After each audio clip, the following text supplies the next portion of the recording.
That's me talking to director Guy Ritchie before our interview. Pretty cool, huh? You know what's really cool? It's how I got here. Like most kids, I found my heroes in the movies. My dad took us to drive-in theater every Friday. It was there that I found the best and the worst that Hollywood had to offer. My first date was in a movie theater. When I grew up and work sucked, you could find me in a matinee recharging my batteries. Then one day I decided to create a website, I See Places, to write about movies. Tech grew and cameras went from this to this, and we started filming the Instant Movie Review. That's when a guardian angel took notice and invited me to stop talking about movies and start talking to the people that make them. And that's how I ended up here in the movie capital of the world. I'm Steve Samblis, and this is my show. Welcome to I See Places Hollywood.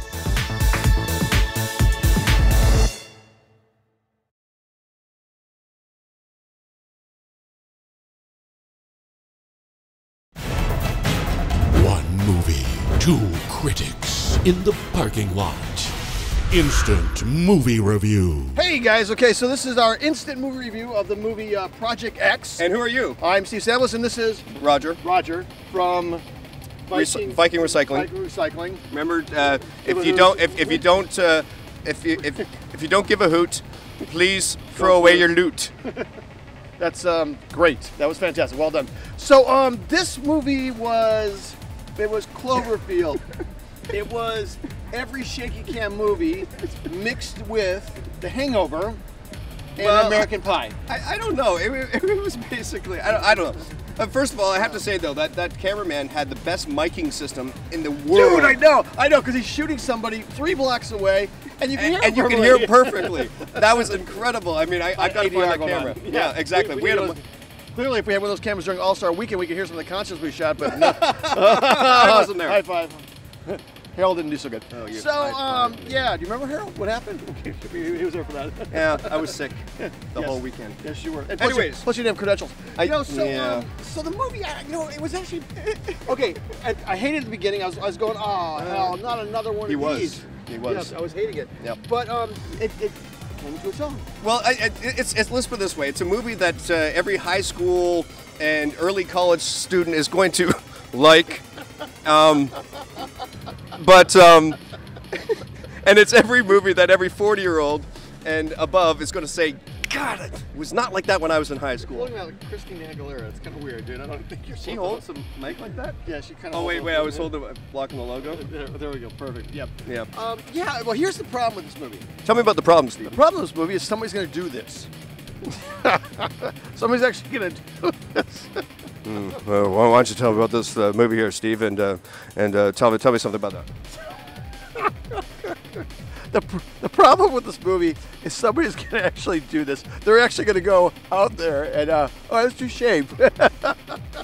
So tell me about the problem with the movie again, Steve. The problem with the movie. The problem with the movie is somebody's going to be stupid enough to do this. There's going to be some high school kid. Don't hit my tooth. You got to go to the dentist, Stephen. Yes, I have to go to the dentist now. I didn't have to go earlier before. So, but Project X. So, what I'm thinking is, we're going to rate the movie. Mm-hmm. So let's rate the movie. And how would you rate this movie, Stephen? Okay, I think I'm gonna rate the movie. Okay, we're gonna rate the movie. Looks like we're gonna rate the movie. Okay, so we'll rate the movie. And I'm gonna rate it a 5 because it was just like The Artist, which won the Academy Awards for a bunch of things. So how are you gonna rate the movie, Stephen? I'm gonna give it a 5. I'm gonna spin up myself. Yeah, I'm gonna give it a 5 because I think it was ingenious. It was well done, and great miking, obviously. Just good miking going on. So I just think it's one of those movies that you just have to give a 5 to. So tell us what you really think, Steve. I think it was a good movie.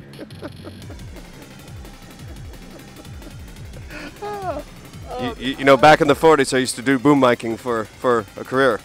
Could you believe that, Stephen? When movies were silent? Yeah, I do believe that. All right, so silent movies in the 40s, huh? All right, so what we're gonna do is we're gonna give it a 5. Okay. And we're gonna show because a trailer. yeah, doesn't matter what I want to give it. Thank you, guys. We appreciate the background music. Thank you. Appreciate that. That's very nice. It's kind of like the party. Yes, I think I'm gonna throw a Molotov cocktail at him. So what do you think about that, Steve? Yeah, I really thought. Thank you.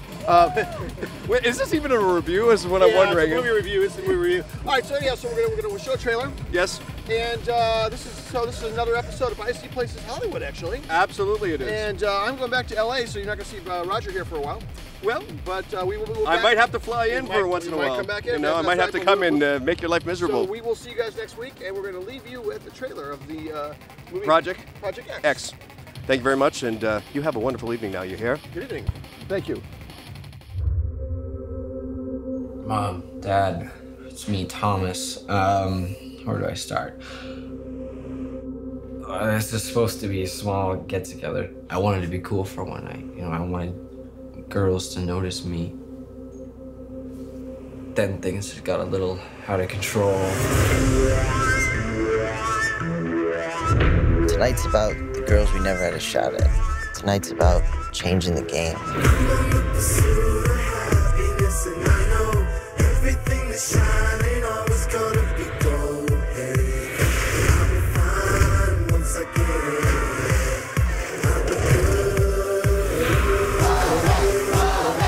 Is this big enough to be cool?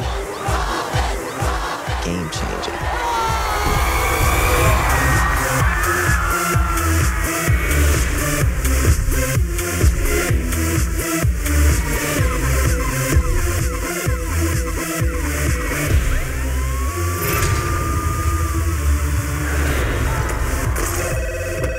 Hello? Thomas? Dad, hey. Well, we just wanted to call one last time. Make sure you were set for the night.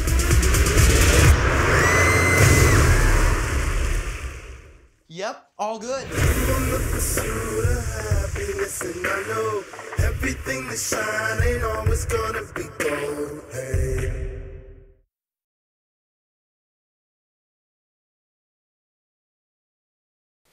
You know, Brandon Gibson, guys, has got one of the best jobs in Hollywood. Working with us, he gets the opportunity to be made up like a zombie every single week. Zombie movies are, by the way, my favorite genre that possibly could exist. So check out Brandon becoming an undead guy once again in Behind the Mask.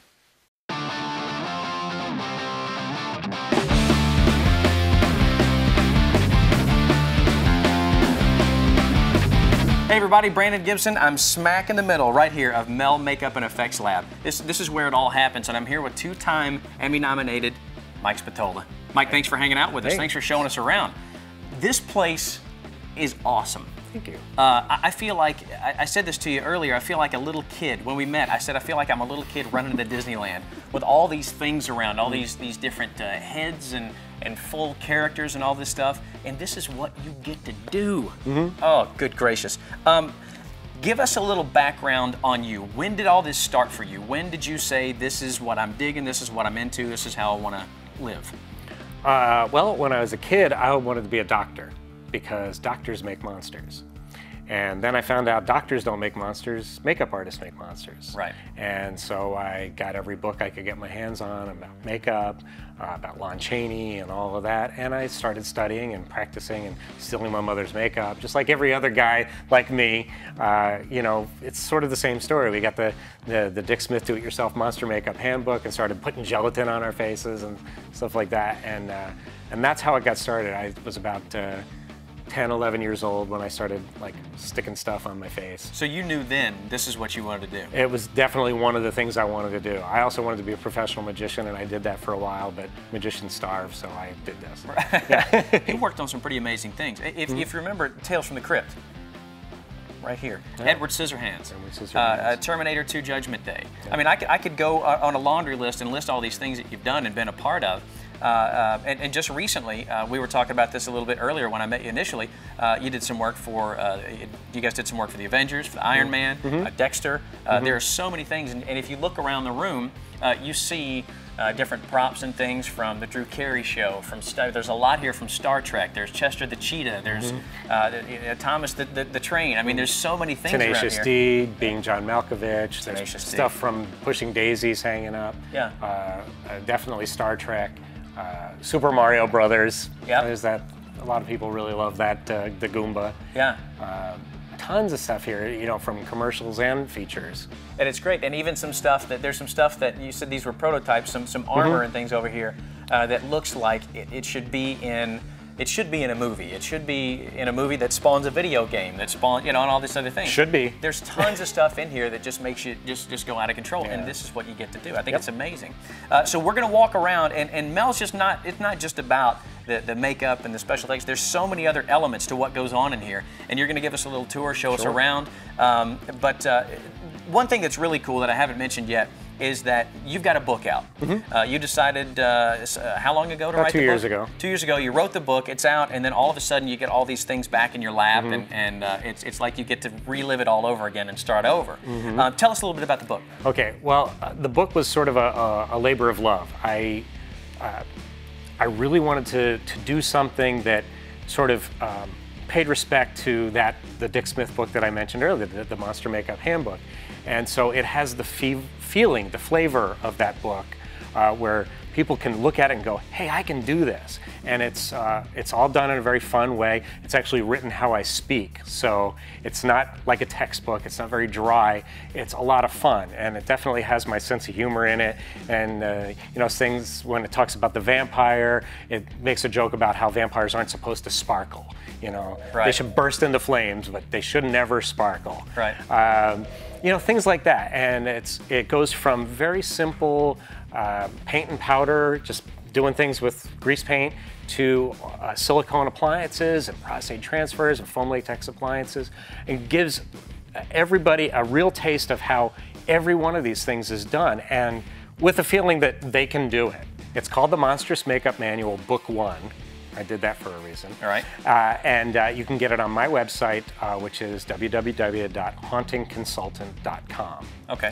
And you can also get it on the Makeup Artist Magazine website. You get it at the Effects Warehouse website. There's a lot of, you can even find it on Amazon. There's a lot of places you can get the book. But just get the book. Get the book. Just get the book. It was originally written as a digital, a PDF book that people can get the disc, they can read it on their computer. The photos are really high res, so you can blow them up as big as you want, and it looks beautiful on an iPad. And that was my vision for this thing, was to be able to take it with you everywhere on the iPad, blow up the photos, see every little pore and every little flaw even in the makeups, but you could really learn from the photos, and it has almost 800 photos in this book. Wow. So it's really for people who don't like to read, they can just look at the pictures and learn. All right, well, let's take a look around. He's going to show us some different stuff, and we're going to check out every element of Mel so that you know everything that goes on underneath this roof and the other roof, and there's another roof. The other roof. There's several roofs. Several roofs. So let's go check it all out. Beautiful. All right. All right, so we're in here in costuming. This is a costuming shop. It's a costuming shop. So you guys make stuff for commercials, TV, film, a little bit of everything, right? Yeah, the most recent thing we did was the newest Fruit of the Loom commercial, where they were the 4 horsemen of the apocalypse. Yeah. And we had to remake the costume so that they could actually sit on horses. Well, I would imagine the grapes would get in the way from... Yeah, and I've always they said, had some pretty big grapes, so they would grapes, get in the way. That's why I can't ride a horse, because of my grapes. This is where we do all our fiberglassing. We have one guy that basically he's in charge of all of the fiberglass department. He makes all these fiberglass molds, and this is just a small fraction of the fiberglass molds we have laying around here. If you look right in here, you see all kinds of heads and hands. Mike, what's going on in here, buddy? This is about 30 years worth of plaster and stone molds. Everything ranging from, there's some Star Trek stuff in here.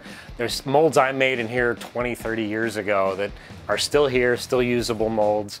You can see some of them are shaped like animals, because that's what they are. It's like, that's a cat, I believe. All right. But there's heads, there's prosthetic molds for appliances, weapons molds. Weapons molds? Yeah, well, because we duplicate a lot of soft weapons for like fight scenes and things like that. Oh yeah. Where you might have, like recently I did a film where we had a pitchfork had to go through somebody, so we had to make not only the rig that goes through the person, but a soft pitchfork for them to fight with. That makes sense. So we duplicate a lot of, like somebody gets hit in the head with a butt of a gun. Generally, it's a rubber gun. Right. We're not going to hit them with the. Because then stitches and litigation follow. Yeah, all that stuff. Yeah. Okay, so looking around this room, one would assume that this is either some sort of strange torture area that I've stumbled upon, maybe for research purposes, or there's some sort of metal stuff going on here, because you see the shaving. So what happens here? This is our machine shop. Most people wouldn't think that a company called Makeup Effects Lab would need heavy machinery, but the truth is we build a ton of props, and we've built vehicles for films, special vehicles, road warrior type vehicles, and from time to time we have to machine things. So we have a lathe, we have a couple of mills, full welding area, electronics shop, all of that goes into some of the films. We get contracted to do makeup, but we also get the prop end of it or some special effects. So if I came to you with a film and I needed a specific type of like battle car or something like that, you guys could pretty much build that from the first bolt all the way up. Sure, definitely. Wow, in this room, that's great. I mean, you can see all the, and here's the best part for me. If you look right over there, the Stooges clock. The Three Stooges clock.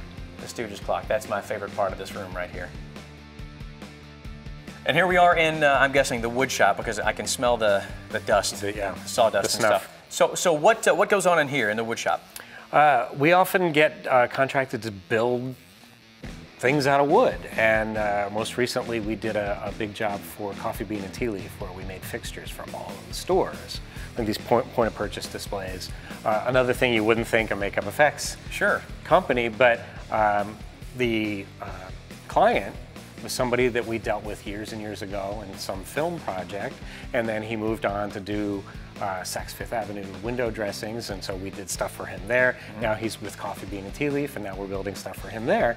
All right, here we are in the prop room, and something. What is this thing? This is awesome. First of all, but what is it? This is the time machine. The time machine. This is the time machine. The dish for it's over here, which mounts on the back, and it's the time machine from the 60s film. Don, our main prop master, he builds all the props here. This is a love of his, and he's built a number of time machines for displays and collectors and such. And this is just one of his. This is one of his passions. Okay. Another one of our prop master's passions is Robbie the robot. That's great. So in pieces, I mean, I can see the mechanics that are attached. So this put together, it's a working. It doesn't do everything, but like all the mechanics in the head actually work. Wow. The neon in the head works. The lights flash. Even the little gyroscopes in there all turn. And we're here with Kevin Haney, who we mentioned earlier, and I did not throw anything away. Let me just say that for the record. He did try to pressure me into throwing something away just to get a reaction, but I don't like being hit. Reaction. So you're one of the resident artists here, and you've been in this business for quite a while now, right? Yeah, I started makeup in high school in 1971. Professionally, I was discovered by Dick Smith in 1978. He brought me to Larchmont, New York, to work with him on Altered States with other people. There, I jump-started to NBC in New York and worked on Saturday Night Live. So by the time I was 21, I was already, pretty much in the door for professional makeup. I would say so. Now give us a list of some of the things that people would recognize your work from without necessarily recognizing your work.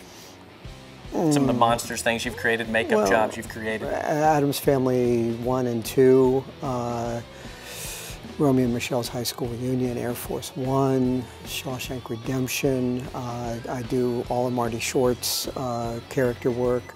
I did Dave Thomas, Joe Piscopo. I did a couple makeups on Eddie Murphy and Saturday Night Live.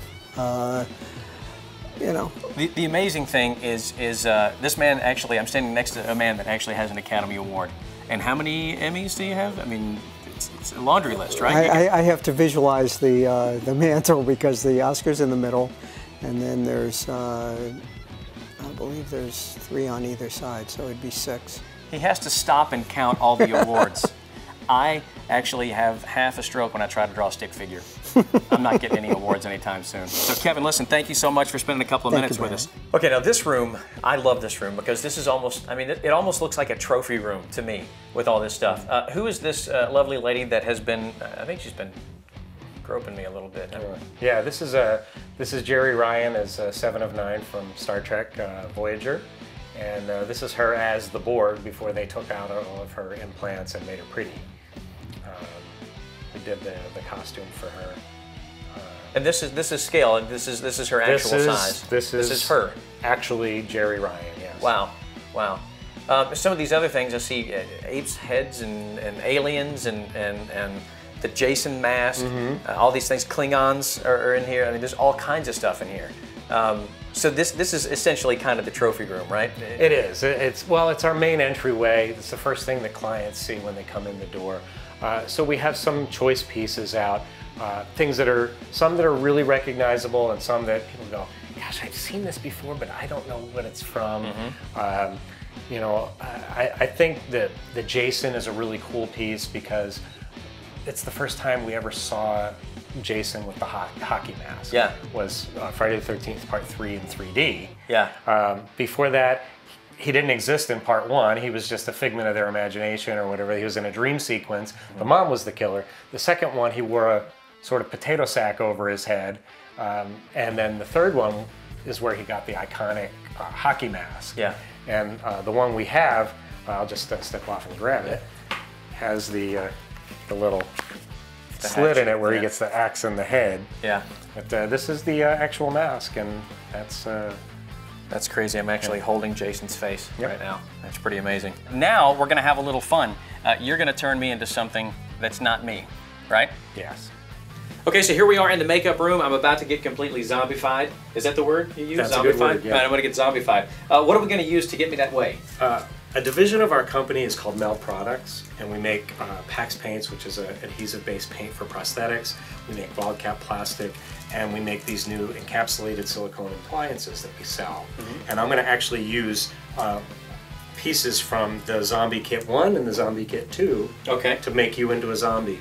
And so I have the pieces out here prepped, and we're going to use these on you to decompose you. Okay. So if people want to get these, is this something available to the general public? They can get these kits? Yep, they can get these kits. Right now we're at, locally we're at Nigel's Beauty Supply, which is one of the more popular beauty supplies for the theatrical, for movies here in town. Nigel sells them, and eventually all the beauty supplies in the area will sell them as well. Okay, gotcha, gotcha. Okay, well I'm ready to do this. Let's decompose me.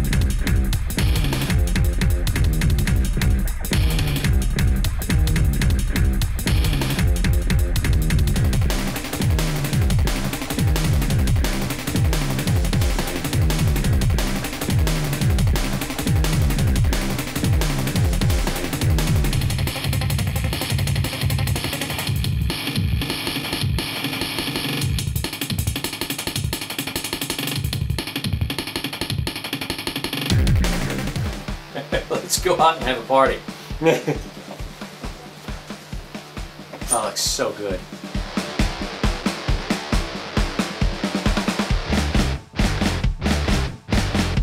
As real and as good as this looks, it's just makeup. And when I say it's just makeup, this is much more than just makeup. Thank you so much. This is incredible. I don't have to tell you. Take a look.